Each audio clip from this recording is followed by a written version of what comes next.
Hello, welcome to my channel Ease Learning. This is Monica, and today I will discuss about Unit 6 of NT UGC Net Paper Education.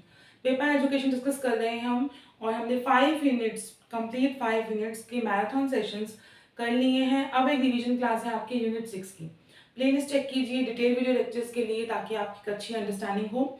आपको मैंने Telegram group पे, क्योंकि WhatsApp group मैंने close कर दिया है, Telegram पे भी आपको मैं रेगुलर प्लेलिस्ट शेयर कर दी हूँ फॉर रिवीजन और न्यू वीडियोस भी शेयर कर दी हूँ। 1 minute concept series, previous year questions सब चैनल पे अवेलेबल हैं, प्लीज चेक कीजिए।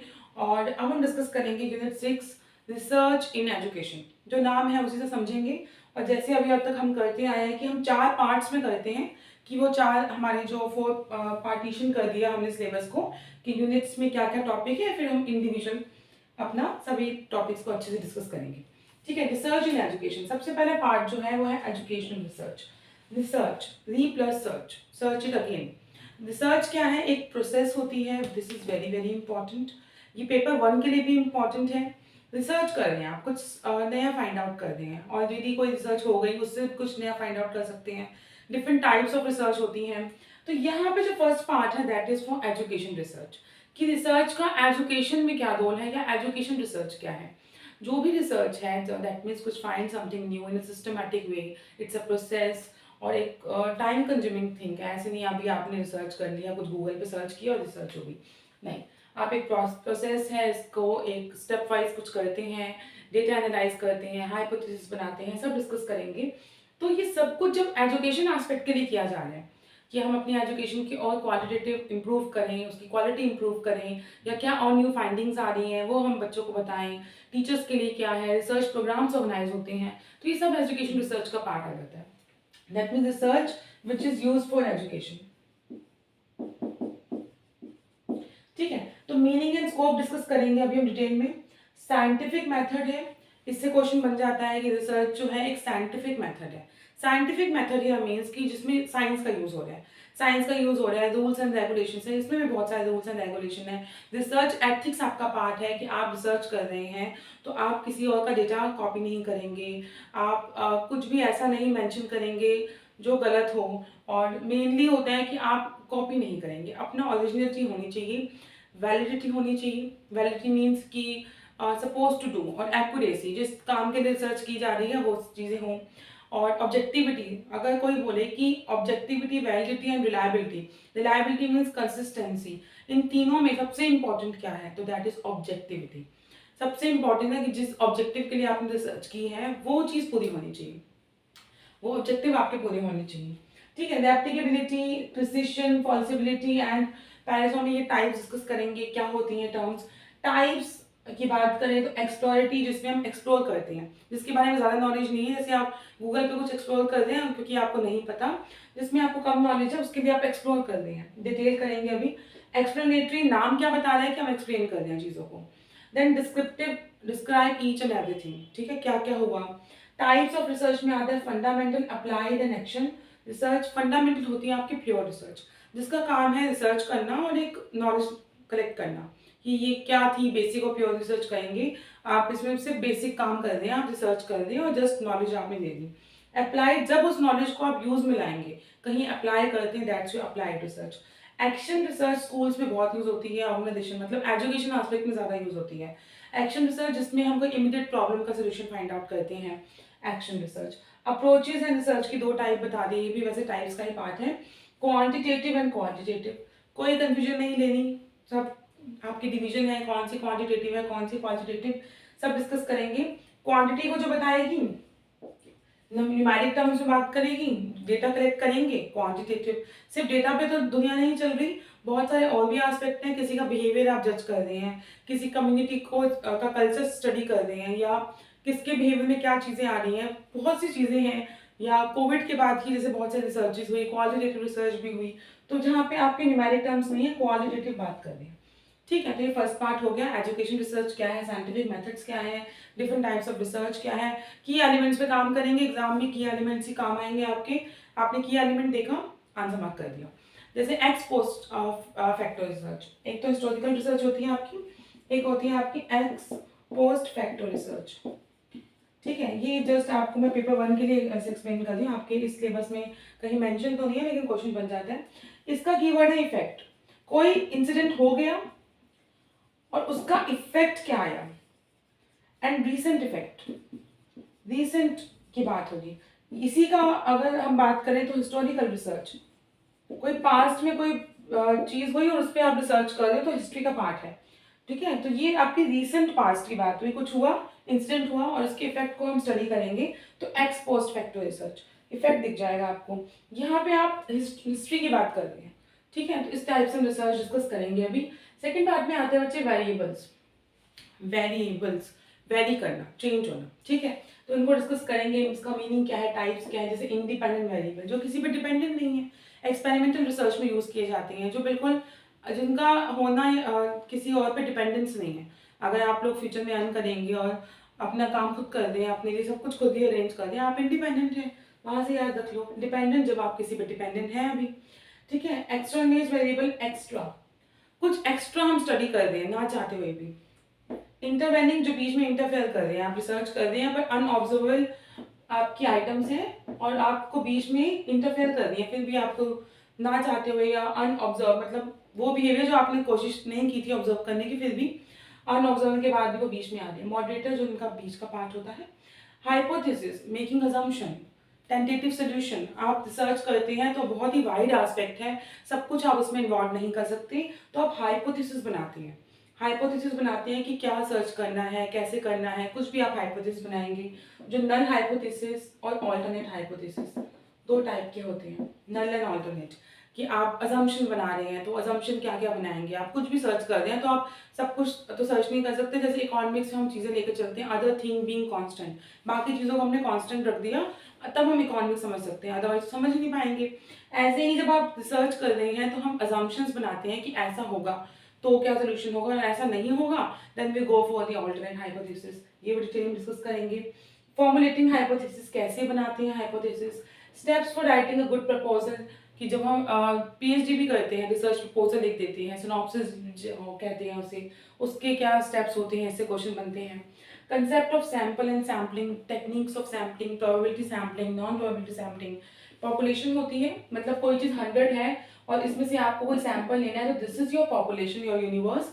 इसमें से मान लो आपने 10 सैंपल लिए तो दिस इज योर सैंपल। भाई 100 आइटम्स को तो स्टडी नहीं कर सकते, तो हमने we take a sample. Random लोग ये कोई भी सिलेक्ट कर लिया तो probability sampling. Non probability qualitative techniques, जिसमें कुछ टेक्निक्स यूज हो जाएंगी, तो ये आपका सेकंड पार्ट हो गया। Then we have types of measurement scale. इससे क्वेश्चन बहुत आता है, टाइप्स ऑफ मेजरमेंट स्केल, कि हम मेजर कैसे करेंगे। 4 इंपॉर्टेंट स्केल है, वैसे तो आपके 2 और इंपॉर्टेंट स्केल है, पेपर 1 का पार्ट बन जाते हैं वो। नॉमिनल, एन से नॉमिनल नेमिंग देंगे। ठीक है, ऑर्डिनल ऑर्डर में बात करेंगे। इंटरवल, दोनों के बीच का डिफरेंस बता रहा है, कोई इंटरवल बता रहा है। देन रेशियो, अट मोस्ट इंपॉर्टेंट, क्या आप रेशियो में बात करते हैं। रेशियो कैसे होती है, डिवाइड कर देती है ना, मतलब हम एक एक स्टेप आगे जा रहे हैं, पहले नेमिंग दिया, ऑर्डर दिया, इंटरवल दिया, then ratio. Quantitative data analysis, यहाँ पे बात होती है कि क्वांटिटेटिव डेटा को कैसे एनालाइज करोगे, कैसे टेस्ट करेंगे हाइपोथेसिस। टाइप 1 एरर क्या है, टाइप 2 एरर क्या है। जब आपको नल और ऑल्टरनेट हाइपोथेसिस एक्सप्लेन करेंगे तब बताएंगे कि उसको एक्सेप्ट करने से क्या होता है, कौन सा एरर बनता है, टाइप 2 कब आता है। लेवल ऑफ सिग्निफिकेंस, जिसपे हमारा सिग्निफिकेंट लेवल, कि एक लेवल पे हम चेक करते हैं चीज़ों को, तो that is your level of significance, इस पे क्वेश्चन आएगा ही आएगा। पैरामेट्रिक टेक्निक्स, बहुत ही इजी मैंने आपको समझाई थी कि पैरामीटर, जब कुछ पैरामीटर है किस चीज़ को स्टडी करने के लिए, दैट्स योर पैरामेट्रिक टेक्निक्स। ठीक है, आपको कुछ चीज़ें गिवन होंगी। नॉन पैरामीट्रिक टेक्निक्स, जब कोई पैरामीटर नहीं है, जब कोई पैरामीटर नहीं है तब क्या करेंगे। कोरिलेशन, दो चीज़ों के बीच का रिलेशन, एसोसिएशन वर्ड दिखेगा। टी टेस्ट, इस पैरामीट्रिक टेस्ट है कि आप पैरामीट्रिक टेक्निक्स यूज कर रहे हैं। Mu minus M divide by Z, formula इतना डजंट मैटर, आपको मीनिंग पता होना चाहिए। Z test, ANOVA table, chi square test, non parametric test है। Concept of triangulation, triangulation means use more than one method और more than 2 methods. Tri means 3, that means आप 2 से ज़्यादा मेथड्स को अप्लाई कर रहे हो फॉर मेकिंग रिसर्च, जिसमें क्वांटिटेटिव भी हो सकता है, क्वालिटेटिव भी हो सकता है, usually use for qualitative research, जिसमें एक से ज़्यादा मेथड्स आप यूज कर रहे हैं रिसर्च के लिए, ट्रायंगुलेशन। तो यहाँ पे होगी measurement scale and quantitative data analysis. अब बात करते हैं क्वालिटेटिव डेटा एनालिसिस, सारी क्वालिटेटिव रिसर्च आएंगी। क्वांटिटेटिव था, यहाँ क्वालिटेटिव, ये फिर इजी है, मीनिंग से जल्दी हो जाएगा। Grounded theory design, grounded theory, नाम क्या है थ्योरी? जब आप थ्योरी बनाएंगे फ्रॉम द बेस, किसी पे भी एक्सपेरिमेंट कर रहे हैं और आप एक थ्योरी बना रहे हैं, ठीक है, ग्राउंडेड बिल्कुल बेस से, टाइप्स, करेक्टर्स, स्टेप्स सबके। नरेटिव, जिसमें हम नरेट करते हैं किसी को, किसी की बिब्लियोग्राफी हमने पढ़ ली, बायोग्राफी, ऑटोबायोग्राफी खुद से लिख दिया, तो narrative research. Case study for particular individual, किसी पर्टिकुलर केस को स्टडी किया जा रहा है, ठीक है, एक पर्टिकुलर केस की ही बात हो रही है। देन मिक्स्ड मेथड, इन सब में से कोई भी दो मेथड्स को आपने मिक्स कर दिया, उनके types. Triangulation, use for more than two methods, mixed हो गया, उसको explanatory, exploratory, strength and weakness, इन सब के डिस्कस करेंगे अभी नेक्स्ट हम। अभी हम एजुकेशन रिसर्च, फिर आपके variables, then measurement scale, quantitative and qualitative research design, सबको डिस्कस करेंगे, ठीक है।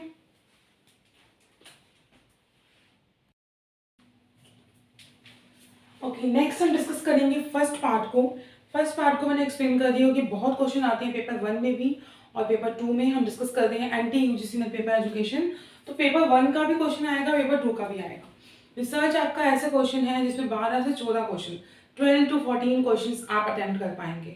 आपको इतनी अच्छी अंडरस्टैंडिंग होनी चाहिए, इसलिए सिर्फ की एलिमेंट जिनके ऊपर क्वेश्चन बनता है, बहुत सारा थ्योरी एस्पेक्ट लर्न करते हैं, समझते हैं, पर फिर भी क्वेश्चन को आंसर मार्क करते वक्त कंफ्यूजन हो जाती है कि क्या आंसर होगा।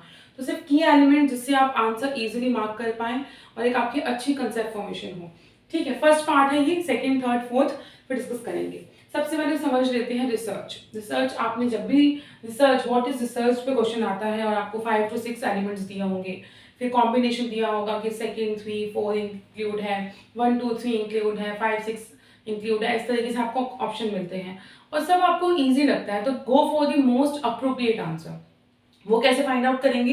जब आपको पता होगा कि इसका मीनिंग क्या है, रिसर्च में हम क्या करते हैं। रिसर्च में कुछ की एलिमेंट्स होने ही चाहिए, जैसे कि research to find something new. हम रिसर्च क्यों करते हैं? जब हमें कुछ न्यू फाइंड आउट करना हो, ऑलरेडी इस्टेब्लिश फाइंडिंग्स हैं उसमें भी कुछ नया करना हो।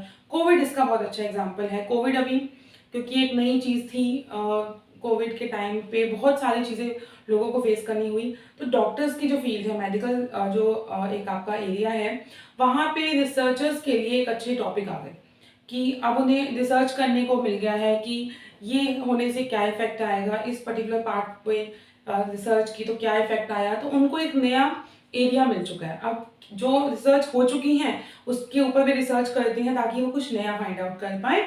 और किस लिए फाइंड आउट करते हैं? फॉर कम्युनिकेटिंग, ताकि अपने रिजल्ट्स को आप बता भी पाए, ठीक है। तो research means to find something new. Systematic effort है, सिस्टमेटिक वर्ड आपने नहीं भूलना। रिसर्च क्या है? Systematic effort to gain knowledge, जिससे हम क्या करते हैं? गेन करते हैं नॉलेज, ठीक है। अब रिसर्च जो है हमारा, एक तो सिस्टमेटिक है, इट्स अ प्रोसेस। ये आपने हमेशा याद रखना है कि एक प्रोसेस है रिसर्च। यूँ नहीं आपने गूगल पे कुछ सर्च किया तो आपने रिसर्च कर ली, आपने 10 दिन कोई टॉपिक सर्च किया और अपने पास नोट्स बना लिए तो आपकी रिसर्च हो गई, नहीं। रिसर्च जो है एक प्रोसेस है, टाइम टेकिंग प्रोसेस है। और आपको एक क्वेश्चन में डिस्कस करूँ, अगर एक क्वेश्चन था 2020 का कि रिसर्च जब करते हैं तो क्या टॉपिक इंटरेस्टिंग होती है, उस टाइम एक ऑप्शन ये भी था और बहुत अप्रोप्रिएट लग रहा था कि टॉपिक इंटरेस्टिंग। अगर टॉपिक इंटरेस्टिंग नहीं हुआ तो क्या आप रिसर्च नहीं करेंगे, ठीक है। यूटिलिटी होनी चाहिए उस टॉपिक में कि किसी के काम आए। ऐसा नहीं है कि यूटिलाइज ना हो टॉपिक और आप रिसर्च कर देंगे। जो भी टॉपिक हो वो यूटिलिटी दे, एक फाइंडिंग हो, न्यू नॉलेज गेन कर रहे हो तो कुछ किसी के काम आने के काम हो, ठीक है। और दूसरी चीज़ की इंटरेस्टिंग हो ना हो आप रिसर्च करेंगे, बोरिंग हो तब भी करेंगे। और रिसर्च में रिसर्चर पे डिपेंड करता है कि वो किस तरीके से रिसर्च करेगा, ठीक है। तो एक लेंदी और टाइम कंज्यूमिंग चीज़ है ये।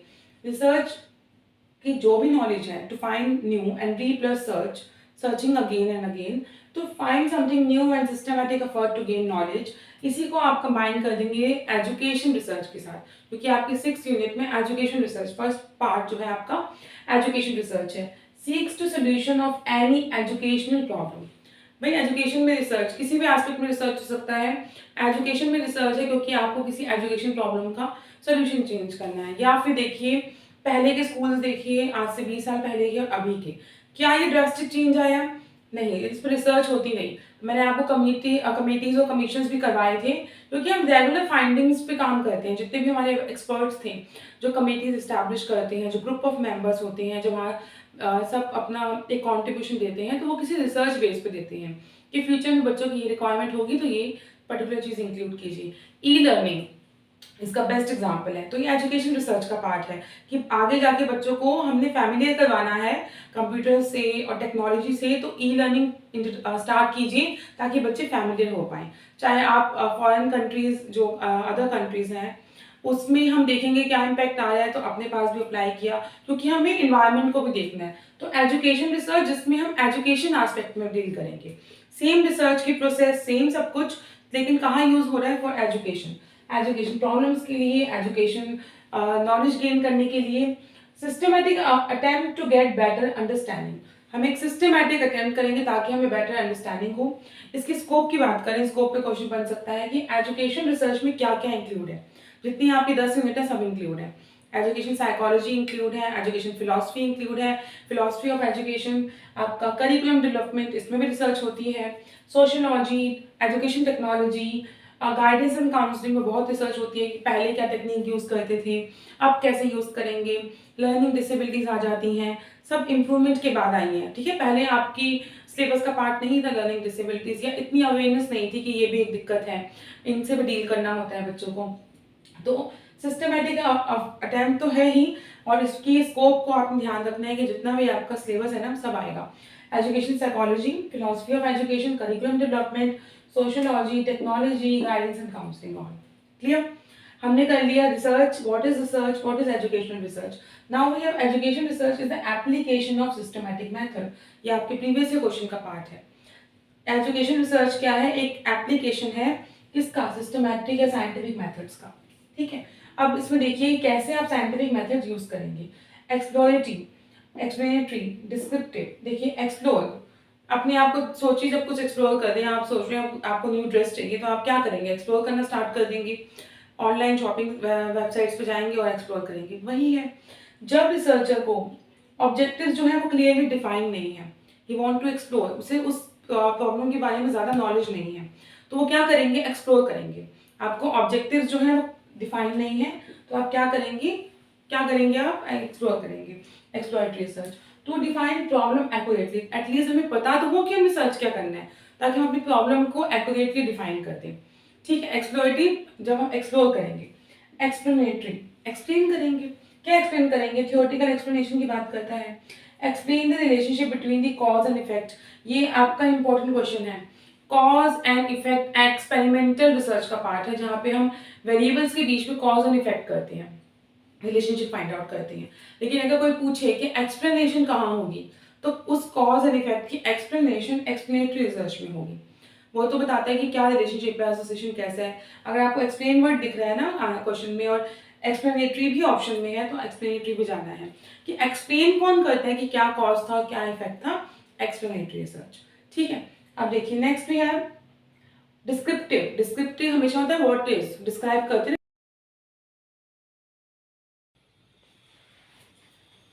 Okay, next we have basic और fundamental research. Formulation of theory, जिसमें हम एक थ्योरी फॉर्मुलेशन करेंगे, और आपने कीवर्ड्स पे ध्यान देना है कि हम बेसिक रिसर्च की बात कर रहे हैं, मतलब बेसिक काम कर रहे हैं। आप में किसी चीज की क्यूरियोसिटी थी, आपने उसको फाइंड आउट किया, रिसर्च की, दैट्स इट, ठीक है। लेकिन आप उसको यूज में लाएंगे या किसी प्रॉब्लम के सोल्यूशन के लिए है, वो नहीं होगा इसमें।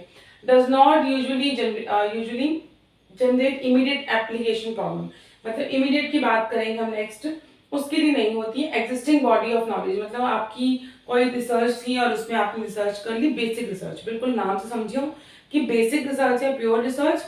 जस्ट आप अपनी नॉलेज को इंक्रीज कर दें या आप रिसर्च कर दें फॉर एनी पर्पस, लेकिन आप किसी प्रॉब्लम के सोल्यूशन की तरफ या किसी इमीडिएट प्रॉब्लम के सोल्यूशन की तरफ नहीं जा रहे, ठीक है। अब यहाँ पे जो रिसर्च की उसे हम अप्लाई करते हैं, दैट इज अप्लाइड रिसर्च। जो भी आपके रिसर्चेस हैं उसको आप किसी पर्टिकुलर सिचुएशन में अप्लाई करें, that's your applied research. Solution of immediate, specific and practical problem. Immediate word दिख जाएगा, स्पेसिफिक दिख जाएगा, प्रैक्टिकल वर्ड दिख जाएगा। Also use scientific method of inquiry. Scientific method of inquiry की साइंटिफिक टेक्निक यूज होगी। Local application, not in terms of universal applicability, ठीक है। लोकल एप्लीकेशन होती है, लेकिन आप ये नहीं कहिए कि यूनिवर्सली एप्लीकेबल है। हाँ, अगर अप्लाइड और एक्शन को कंपेयर करें तो इसको फिर आप किसी प्रॉब्लम के लिए अप्लाई कर सकते हैं, जर्नल। लेकिन एक्शन होती है जिसमें आपने एक्ट करना है, वो आपकी लोकल प्रॉब्लम के लिए ही होगी। और ये जो आपकी systematic inquiry of to undertake this solve the immediate problems, to identify the problems and solve within the area. That means देखो अप्लाइड रिसर्च का ही पार्ट है एक्शन रिसर्च, अप्लाइड रिसर्च का ही पार्ट है एक्शन रिसर्च। कनेक्ट कर दो। Basic research आपने कोई रिसर्च की, अप्लाइड रिसर्च में उसे अप्लाई किया आपने, एनी प्रॉब्लम, कोई भी प्रॉब्लम दिखी आपको, और एक्शन रिसर्च में जब आपकी प्रॉब्लम लोकल लेवल पे है, इसमें आपकी एजुकेशन में बहुत यूज होती है। टीचर, प्रिंसिपल, एजुकेटर, प्रैक्टिशनर, उनको कोई प्रॉब्लम हुई उनके क्लासरूम में, उन्होंने रिसर्च की, प्लान डू चेक एक्ट वाली एक्टिविटी भी आ जाती है, या आप रिफ्लेक्ट भी करते हैं, एनालाइज किया, रिफ्लेक्ट किया। दैट मीन्स एक्शन रिसर्च जो होगी वो आपकी लोकल प्रॉब्लम, इमीडिएट प्रॉब्लम, इनके लिए काम करेगी। अप्लाइड रिसर्च, कोई रिसर्च अवेलेबल थी, उसको आपने किसी पर्टिकुलर प्रॉब्लम के लिए अप्लाई किया। एक्शन इसी का ही पार्ट है। अगर इमीडिएट प्रॉब्लम दिखता है और अप्लाइड नहीं है ऑप्शन में, तो एक्शन की तरफ चले जाना, एक्शन नहीं है तो अप्लाइड की तरफ। दैट मीन्स ऐसे आप कर सकते हैं। Then we have the qualitative research design. देखो क्वालिटेटिव, जब हम नंबर्स की बात नहीं कर रहे, we are not talking about the numbers. Natural setting में किसी का बिहेवियर जज कर रहे हो आप, या किसी भी नरेटिव रिसर्च, जैसे हमने नरेट कर रही थी किसी को, किसी की बायोग्राफी में नरेट की, ठीक है, तो concern with process rather than outcomes, process पे काम करती है rather than outcomes. Inductively approach है। इंडक्टिवली जब हम कुछ जब हमेशा याद रखना, जो क्वालिटेटिव रिसर्च होती है वो अनस्ट्रक्चर्ड रहती है, प्लान नहीं होती, नॉट प्लान। और इंडक्टिवली है, इंडक्टिवली मतलब कि इंडक्शन, इंडक्टिव नेचर जो होता है आपका, कि जब इन्वेंशन आती है, I for inductive, I for invention, ठीक है, जिसमें हम पर्टिकुलर टू जनरल जाते हैं, आप आईपीजी से याद भी रख सकते हैं। क्वांटिटेटिव रिसर्च डिजाइन, अभी और डिटेल में नेक्स्ट पार्ट इस वापस रिपीट हो रही हैं चीजें। क्वांटिटेटिव रिसर्च डिजाइन, जिसमें न्यूमेरिकल डेटा की बात करेंगे, न्यूमेरिकल, लॉजिकल, पॉजिटिव, पॉजिटिव में यूज होगी, पैराडिगम में। डिडक्टिव अप्रोच है, इन सब पे क्वेश्चन आ चुका है। क्वालिटेटिव इज इंडक्टिव, डिडक्टिव है quantitative. Structure and plan based होती है, वो अनस्ट्रक्चर होगी, किसी का बिहेवियर जज कर रहे हो, किसी को ऑब्जर्व कर रहे हो, दैट मीन्स वो आप प्लान वे में नहीं कर पाएंगे। जैसी आपकी सिचुएशन होगी वैसी ही होगी। Historical research, analyse the past events. Historical research में हम पास्ट इवेंट्स को एनालाइज करते हैं। अच्छा, एक आपको मैंने बताया था x post facto, x post facto, जिसमें हम रीसेंट पास्ट की बात करते हैं, उसके इफेक्ट को देखते हैं। हिस्टोरिकल रिसर्च में हम क्या करते हैं कि पास्ट इवेंट्स को स्टडी करते हैं, प्रीवियस नॉलेज को टेस्ट करते हैं, जैसे bibliography, legal, study of the history of ideas और इंस्टीट्यूशन, जितनी भी आपकी टाइप होगी हिस्टोरिकल रिसर्च की।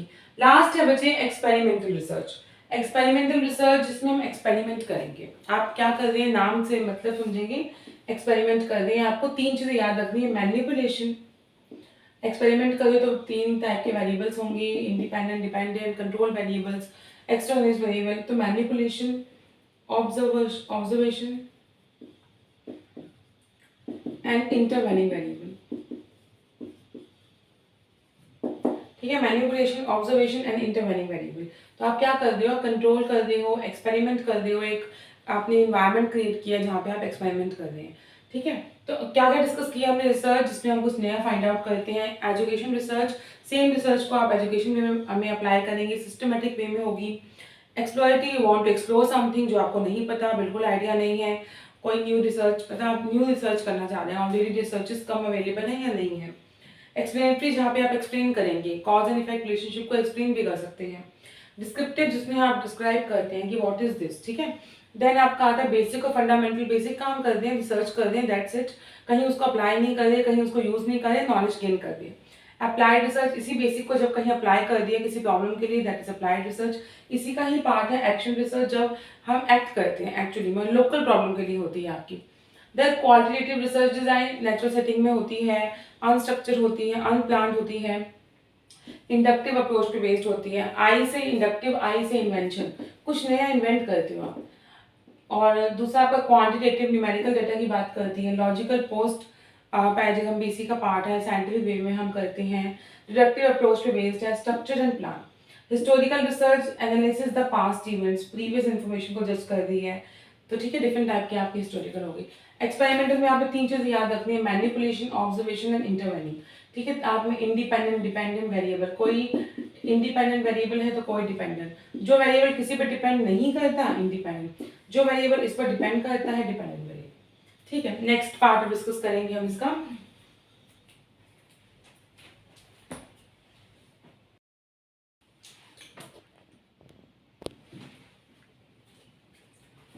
ओके, नेक्स्ट अब डिस्कस करेंगे रिमेनिंग पार्ट, जितना भी आपका बचा हुआ है वो सब डिस्कस करेंगे अभी रिसर्च में, जितना भी हम डिस्कस कर रहे हैं। देखिए अब आते हैं रिसर्च वेरिएबल एंड हाइपोथेसिस पे।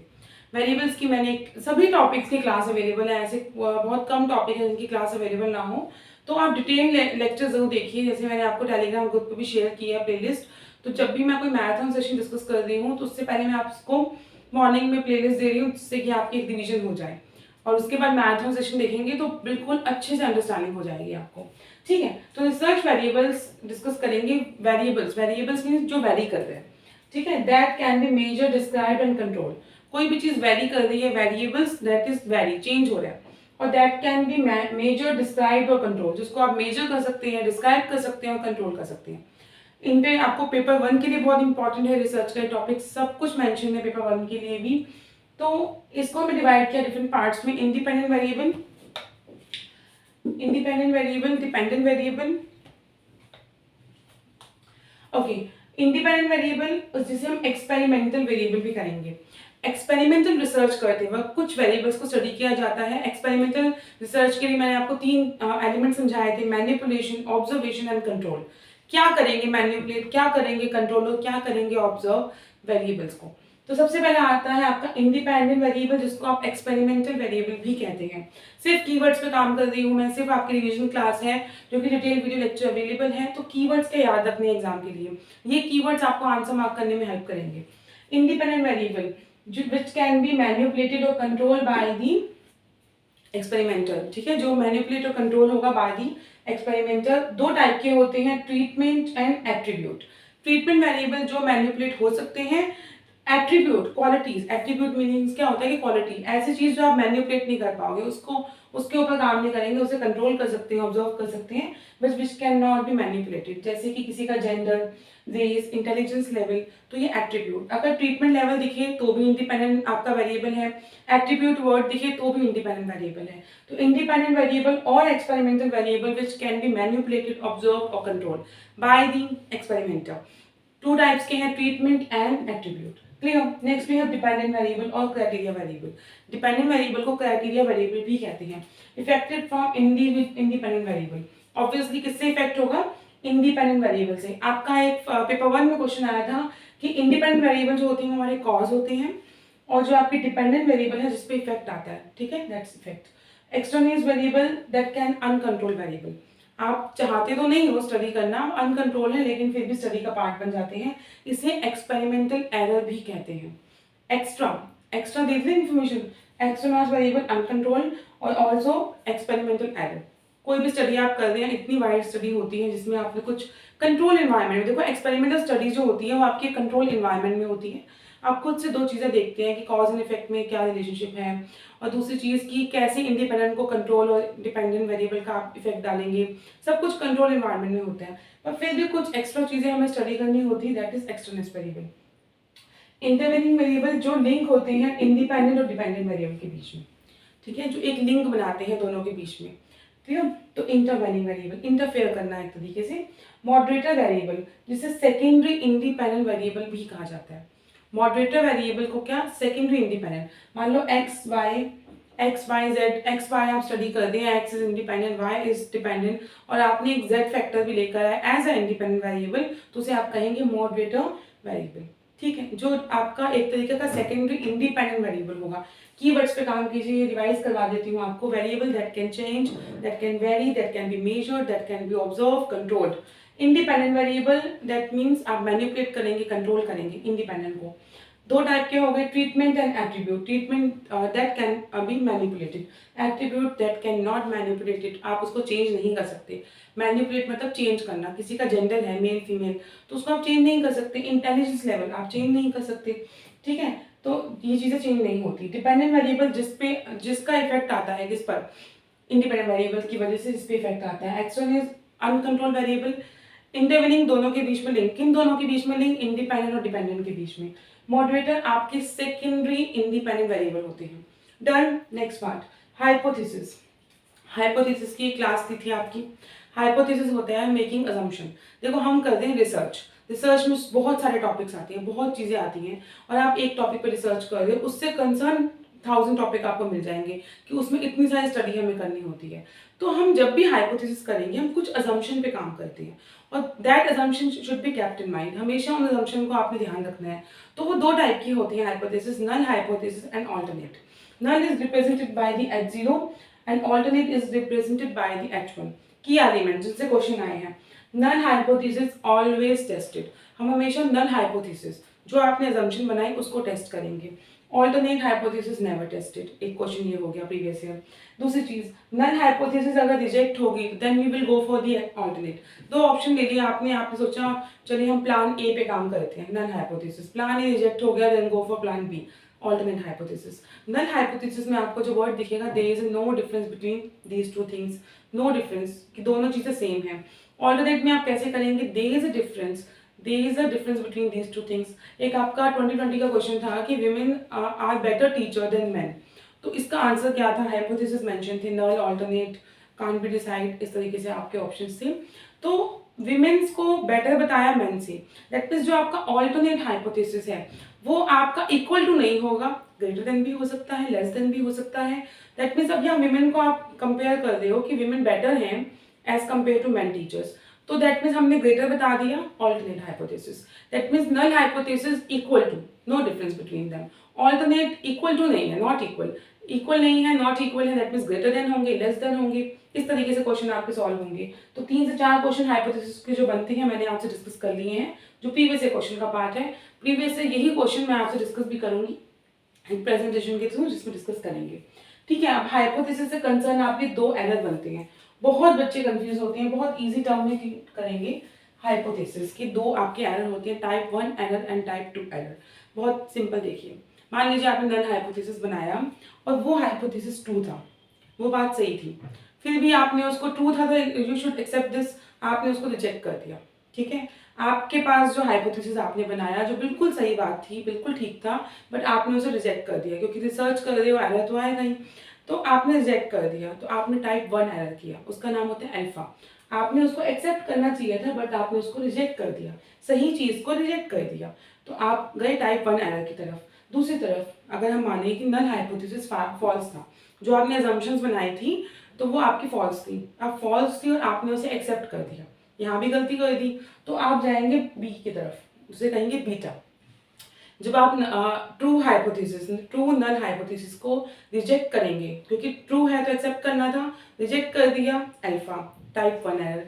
जब आपने उस फॉल्स हाइपोथेसिस को रिजेक्ट करना था बट एक्सेप्ट कर दिया, बीटा, और टाइप 2 एरर। और दूसरी चीज सुनिए कि जो आपका टाइप 1 और टाइप 2 एरर है, इससे आपका ये भी क्वेश्चन बनता है कि अल्फा और बीटा करके क्वेश्चन आ जाएगा। और जो आपका नल हाइपोथेसिस होते हैं इसमें से डेंजरस कौन सा है, अगर हम बात करें, मतलब टाइप 1 एरर ज्यादा दिक्कत देगा या टाइप 2 एरर। फॉल्स, जैसे कहते हैं ना किसी बेगुनाह को सजा नहीं होनी चाहिए, तो सेम चीज, ट्रू जो चीज थी उसे आपने रिजेक्ट कर दिया, ठीक है कर दिया, गलती हो गई, लेकिन कोई चीज फॉल्स थी लेकिन आपने उसको एक्सेप्ट कर दिया, ये बहुत दिक्कत हो गई। मान लीजिए किसी ड्रग, किसी मेडिसिन पे आपने रिसर्च की और आपका जो अजम्पशन बनाई थी वो फॉल्स थी, तो आपको रिजेक्ट करना चाहिए था बट आपने उसे एक्सेप्ट कर दिया। एक्सेप्ट कर दिया तो दैट मीन्स एप्लीकेबिलिटी करेंगे, उस ड्रग को डिस्ट्रीब्यूट करेंगे, किसी की हेल्थ पे इफेक्ट डालेगी या जो भी चीज़ें करेंगे, दैट मीन्स आपसे पूछे कि दोनों में से सबसे ज़्यादा डेंजरस कौन सा है, तो आपका होगा टाइप 2 एरर, बीटा एरर। ठीक है, नेक्स्ट आइए steps of hypothesis testing. Paper 1 में क्वेश्चन आता है इससे, स्टेप्स ऑफ हाइपोथेसिस टेस्टिंग। हमने रिसर्च प्रोसेस की है, हम स्टेप्स की बात कर रहे हैं। सबसे पहले तो दोनों हाइपोथेसिस को सेट करो, नल एंड ऑल्टरनेट। फिर हम डिसाइड करते हैं लेवल ऑफ सिग्निफिकेंस। 2 टाइप के लेवल ऑफ सिग्निफिकेंस होते हैं, 5% एंड 1%। दैट मीन्स आपका 95% तो ठीक है अगर 5% है, और 1% दैट मीन्स 99% ठीक है, फिर भी 1% हम एरर लेके चलते हैं कि गलती हो सकती है। तो 2 आपके लेवल ऑफ सिग्निफिकेंस है, 5% एंड 1%। फिर हमने डिसाइड किया कि कौन सा टेस्ट करेंगे, T test, F test, Z test. फिर हमने एक वैल्यू कंपेयर की, फॉर्मूला लगाया, वैल्यू कंपेयर की। अगर आपकी कंप्यूटेड वैल्यू लेस है तो एक्सेप्ट कर दोगे, लेस पे ध्यान दे दें, और अगर आपकी कंप्यूटेड वैल्यू ज़्यादा है, मोर देन, तो आप रिजेक्ट कर देंगे। 5% पे यूजुअल वैल्यू होती है 1.96 और 1% पे होती है 2.58। मान लीजिए हमने नॉर्मल डिस्ट्रीब्यूशन कर्व बनाया बेल शेप का, ये क्रिटिकल रीजन है जहाँ पे हमारा 2.58, अगर मैं बताऊँ कि ये पार्ट आ रहा है लेफ्ट साइड राइट साइड, तो जो बीच का पोर्शन है दैट इज एक्सेप्टेड। ये क्रिटिकल रीजन है जितना होना चाहिए, और बीच में अगर उससे कम है तो दैट इज एक्सेप्टेड। ठीक है, सेम कर लेंगे 1.96, 1.96 this is your critical reason, और बीच में जो आपका एक्सेप्टेबल पार्ट है, एक्सेप्ट दीज टू पोर्शन, तो इसे आप कहेंगे एक्सेप्टेड। और दूसरी चीज देखिए, नॉर्मल डिस्ट्रीब्यूटेड जो आपका बेल शेप कर्व होता है जिसमें दोनों साइड इक्वल रहेंगी, ठीक है, दोनों लेफ्ट एंड राइट दोनों साइड इक्वल रहेंगी, तो हम बोलते हैं नॉर्मल डिस्ट्रीब्यूटेड कर्व। जो आपका मीन, मीडियन, मोड सब कुछ इक्वल हो जाता है, तो उसे आप नॉर्मल डिस्ट्रीब्यूशन कर्व भी कहते हैं। अब नेक्स्ट देखिए टूल्स फॉर डेटा कलेक्शन। कैसे आपके टूल्स क्या हैं और डेटा कैसे कलेक्ट करेंगे आप? वैलिडिटी मीन्स जिस पर्पस के लिए बनाया जा रहा है वही पर्पस पूरा होना चाहिए, वैलिड होनी चाहिए वो चीज़, ठीक है। आपका what suppose to do, that means जिस पर्पस के लिए आपने रिसर्च की है उसी पर्पस को पूरा करना है, ये नहीं रिसर्च का टॉपिक कुछ था और कल कुछ हो रहे हैं। रिलायबिलिटी मीन्स कंसिस्टेंसी, वैलिडिटी में एक्यूरेसी आ जाएगा, रिलायबिलिटी मीन्स कंसिस्टेंसी, लगातार कंसिस्टेंट तरीके से आपका रिजल्ट सेम आ रहा है, तब आप बोलेंगे रिलायबल सोर्स है। ऑब्जेक्टिविटी, बायसनेस नहीं होनी चाहिए किसी भी तरीके की, ऑनेस्ट रिव्यू होना चाहिए, और दोनों का कॉम्बिनेशन भी आ जाता है, वैलिडिटी और रिलायबिलिटी का। देन वी हैव टाइप्स की अगर बात करें तो कैसे करोगे data collection? Inquiry form fill करवा लिया रिसर्चर ने अपने डेटा कलेक्ट करने के लिए, रेटिंग स्केल रेटिंग देते हैं ना कि 5 4 3 2 रेटिंग दे दो। जोमेटो स्विगी पे आप खाना ऑर्डर करते हैं तो कहते हैं रेटिंग दे दो 5 star, this is your rating scale, कि आप क्वेश्चन कर रहे हैं या आप कैसे भी रेटिंग पूछ रहे हैं तो आपने रेटिंग दे दी। क्वेश्चन है लिस्ट ऑफ क्वेश्चंस, क्वेश्चन है means list of questions. Observation, आप ऑब्जर्व कर रहे हैं और डेटा कलेक्ट कर रहे हैं, उसके हिसाब से आप कर रहे हैं काम। इंटरव्यू ले लिया आपने, तो इस तरीके से आप डिफरेंट टाइप से टूल हैं जिससे आप डेटा कलेक्ट करेंगे, जैसे inquiry form, rating scale, questionnaire, observation and interview. One second, okay. Next we have sample. अब हम डिस्कस कर रहे हैं सैंपल। सैंपल क्या होता है कि देखो दो चीजें होती हैं, यूनिवर्स और पॉपुलेशन। पॉपुलेशन आपकी बॉडी, आपका यूनिवर्स, दैट मीन्स मुझे कोई ब्लड सैंपल, जिसका मैं हमेशा एग्जांपल देती हूँ, इजी हो जाता है समझना। आपकी बॉडी में से आपका ब्लड टेस्ट कर रहे हैं, तो हम क्या करते हैं कि एक सैंपल लेते हैं जो आपकी पूरी बॉडी के ब्लड को रिप्रेजेंट करेगा, ठीक है। तो दैट मीन्स पॉपुलेशन और यूनिवर्स जो एक कंप्लीट एस्पेक्ट है। मान लीजिए आपने 1000 यूनिट्स को स्टडी करना है, तो आप 1000 यूनिट्स पे डेटा कलेक्ट नहीं करेंगे, you take sample from it जो उन 1000 यूनिट्स को रिप्रेजेंट करेंगे। हो सकता है आप रैंडमली कितने 10 सैंपल चूज कर लें, हो सकता है नॉन प्रोबेबिलिटी टेक्निक यूज करें, जो अभी हम डिस्कस करेंगे कि जो रिसर्चर है उसने अपनी कन्वीनियंट अपनी हिसाब से डेटा ले लिया। तो सैंपल जो यूनिवर्स को रिप्रेजेंट करेगा, तो यूनिवर्स और पॉपुलेशन में आती है टोटल ऑफ ऑल आइटम्स जो भी होंगी, पॉपुलेशन, और सैंपल में आएगा रिप्रेजेंटेटिव। हम मानते हैं सैंपल जो है हमारी पॉपुलेशन को रिप्रेजेंट करता है। एक होता है टर्म सैम्पलिंग फ्रेम, कितना सैम्पलिंग फ्रेम आपने बनाया है, कितना लिया है आपने डेटा। तो टेक्निक्स होती हैं, बहुत इंपॉर्टेंट है पेपर 1 के लिए भी, probability sampling and non probability sampling. देखिए सैंपल जब रैंडम है, when samples are random, simple random करेंगे। रैंडम होता है choose anything, equal chance of getting, मतलब आपको क्वेश्चन लिखेगा कि किसी भी टॉपिक के इक्वल चांस है सिलेक्शन के, इक्वल मतलब 1000 चीजें हैं, 1000 में से आप कोई भी सैंपल ले लेंगे तो सबके चांसेस क्या है सिलेक्ट होने के, इक्वल है, क्योंकि कोई भी रैंडम लिया, chosen from the randomly. Then stratified क्या होता है, डिफरेंट स्टेटा में बना दिया। रैंडम को थोड़ा सा और अच्छा बताएं तो हमने कुछ स्टेटा बना लिए, कुछ कैटेगरीज बना ली, उससे हमने चूज कर लिया। सिस्टमैटिक, कई बार हम क्या करते हैं कि हम रैंडमली चूज कर रहे हैं, बट हमने जो भी हमारी जो यूनिट्स थी उन्हें कोई ऑर्डर दे दिया, सिस्टमैटिक कर दिया, अल्फाबेटिकल ऑर्डर दे दिया। क्लास टीचर क्या करते हैं कि बच्चों के नाम जो होते हैं ए लेटर से स्टार्ट कर दिए, बी से कर दिए, तो एक सिस्टमैटिक कर दिया उन्होंने, ठीक है। तो उस तरीके से क्लस्टर में क्या होता है, जैसे आप जिसमें अच्छा सिस्टमैटिक फिनिट नंबर होता है, फिनाइट मीन्स मतलब 10 में आप उसको नंबर को डिफाइन कर सकते हो, इनफिनाइट नंबर की कोई लिमिट नहीं है, कितना भी हो सकता है। क्लस्टर सैम्पलिंग में क्या होता है कि आप क्लस्टर्स बनाते हैं, डिफरेंट क्लस्टर्स, ठीक है। मल्टी स्टेज सैम्पलिंग जिसमें आप मल्टी स्टेजेस करते हैं, कुछ नहीं समझ आ रहा नाम से समझिए। देन नॉन प्रोबेबिलिटी सैम्पलिंग में कोटा सैम्पलिंग आ जाती है आपकी, ठीक है। देन इसमें आपके वॉलंटरी और convenient sampling, snowball sampling. Snowball sampling होती है कि जैसे कि स्नोबॉल जैसी होती है, स्नोबॉल को कभी आप फेंकते हैं ऊपर से, तो आपने देखा होगा उसका साइज इंक्रीज हो जाता है। जितने भी आपकी फूड आइटम्स के रेस्टोरेंट्स हैं या जो भी हैं, या आप कोई सर्विसेज की बात करेंगे, कोई ट्यूटर है या कोई डॉक्टर है, वो रेफरेंस से काम करते हैं। आपने उन्होंने किसी का ट्रीटमेंट किया या किसी ने सर्विसेज दी, उनको अच्छी लगी, वो दूसरे को रेफर करेंगे खुद से। तो दैट मीन्स स्नोबॉल सैम्पलिंग में क्या होता है कि आप रेफरेंस पे जो रिसर्चर है वो 3 सैंपल चूज कर लेगा, देन अपने आप उसके हिसाब से उसको लगेगा 3 सैंपल और आ जाएंगे, रिसर्चर के ऊपर डिपेंड है। ठीक है, प्रोबेबिलिटी सैम्पलिंग जिसमें आप कोई टेक्निक लगाएंगे, non probability depend on researcher, biasness आ जाती है इसमें। क्लियर। अब आते हैं डेटा एनालिसिस पे। 2 टाइप की डेटा एनालाइज करेंगे, qualitative and quantitative. Measurement scale discuss करते हैं, nominal scale, ordinal scale, nominal, name, labelling कर दिया, black pen, white pen, green pen, आपने नेम दे दिया, लेबल कर दिया उसे, दैट्स इट, और कुछ नहीं किया। आप स्केलिंग कर दिया, आपने सिर्फ नेमिंग किया। ऑर्डिनल, आपने एक ऑर्डर कर दिया, greater than less than concept दिखता है आपको इसमें। इंटरवल, एक फिक्स्ड रेशियो, एक फिक्स्ड इंटरवल है चीज़ों में, फिक्स्ड इंटरवल है। आप टेम्परेचर देखेंगे कभी तो आपको पता है एक सेम स्पीड का इंटरवल है इसमें। रेशियो, एब्सोल्यूट और ट्रू जीरो ऑफ मेजरमेंट भी कहते हैं रेशियो, जिसमें इन चारों चीज़ों को, इन तीनों को इंक्लूड कर देंगे। नेमिंग भी होगी, ऑर्डिनल भी होगा, इंटरवल भी होगा और रेशियो की बात कर रहे हैं। तो ये टाइप ऑफ मेजरमेंट स्केल है। डिटेल वीडियो लेक्चर अवेलेबल है, रिवीजन क्लास है, इसी तरीके से होगी। कंसेप्ट फॉर्मेशन पे काम करेंगे, बहुत सिलेबस है, अदरवाइज तो एक एक वीडियो देखिए आप। ठीक है, तो नॉमिनल जिसमें नेमिंग देंगे, ऑर्डिनल जिसमें आप ऑर्डर देते हैं, greater than less than, interval ratio जिसमें आप एक फिक्स्ड इंटरवल की बात करेंगे, नाम से समझना है चीज़ों को। रेशियो जिसमें आप रेशियो की बात करेंगे और तीनों पार्ट्स इंक्लूड हो जाएंगे। एब्सोल्यूट और ट्रू जीरो ऑफ मेजरमेंट आ जाता है। ठीक है, अब आते हैं आपके parametric test. Parametric test, parametric some parameters are given. ठीक है, इसमें आपके कुछ अजम्पशंस हम लेते हैं कि आपकी जो पॉपुलेशन है वो नॉर्मली डिस्ट्रीब्यूटेड है। नॉर्मली डिस्ट्रीब्यूटेड मतलब both the sides are equal, normal distribution का बनता है आपका। Then when sample is randomly selected, randomly है, नॉर्मल डिस्ट्रीब्यूटेड है और रैंडम साइज सिलेक्टेड है। इंटरवल और रेशियो इसमें यूज होंगे, दीज 2 पार्ट्स आर यूज्ड। ठीक है, ऑब्जर्वेशंस आर इंडिपेंडेंट, इंडिपेंडेंट होंगी आपकी ऑब्जर्वेशन, नॉर्मल डिस्ट्रीब्यूटेड। टाइप्स की बात करें, टी टेस्ट पैरामीट्रिक टेस्ट है। टी टेस्ट में भी क्या होता है कि हम सैंपल मीन्स को कंपेयर करते हैं, where n size is less than 30। Z test बिल्कुल टी टेस्ट की तरह होता है, लेकिन वहाँ पे n size is greater than 30।